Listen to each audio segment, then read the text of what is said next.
ប្រសងមកអង្គដែលខ្ញុំបានទៅជួបសម្ភាសទៅដល់វត្តតែម្ដងដែលទទួលបានការស្ញើសរសើរពីពុកម៉ែបងប្អូនដែលទស្សនាវីដេអូរបស់ខ្ញុំគឺច្រើនខ្លាំងមែនទែនដែលព្រះអង្គមានវចនតិចទេក៏ប៉ុន្តែប្រឡងសញ្ញាបត្របាក់ឌុបផ្នែកបសក់មិនន័យថាផ្នែកក្រសួងអប់រំគឺទទួលបាននិតេស A ផ្នែកវិទ្យាសាស្ត្របច្ចុប្បន្ននេះព្រះអង្គគឺទទួលបាននិតេស A ទៀតហើយពុកម៉ែបងប្អូនគឺព្រះអង្គបានប្រឡងជាមួយនឹងពុទ្ធកមជ្ឈមសិក្សាទុតិយភូមិសាលាលោកបងប្អូននៅខាងវិទ្យាសាស្ត្រមានតែ7មុខ7មុខអីទេប៉ុន្តែសម្រាប់សាលាព្រះសង្ឃដែលជាពុទ្ធកមជ្ឈមសិក្សាវិញ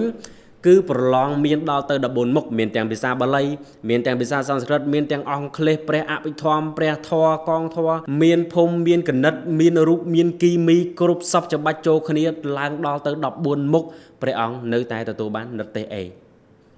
បងប្អូន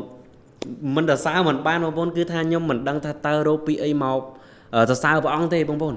គឺខ្លាំងនេះគឺខ្លាំងក្នុងកម្រិតមួយដែលស្ទើរតែគ្រប់មុខវិជ្ជាមួយយ៉ាងទៀត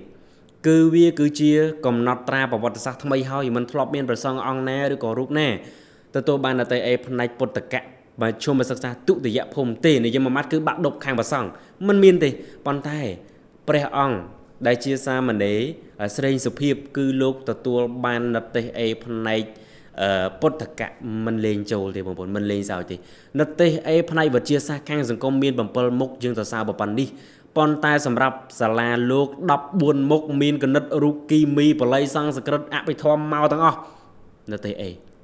មិនធម្មតាទេបងប្អូន2ម៉ោងមុនណាដែលពេករបស់សាលាប្រកបវិទ្យាល័យប្រាសារាមរិទ្ធបានបង្ហាញគឺថាក៏ក្រៅខ្លាំងមែនតើបងប្អូនគឺថាថ្មីស្រឡាំងមិនធ្លាប់មានអ្នកធ្វើនេះគឺជាទំព័រប្រវត្តិសាស្ត្រថ្មីដែលព្រះសង្ឃអង្គនេះ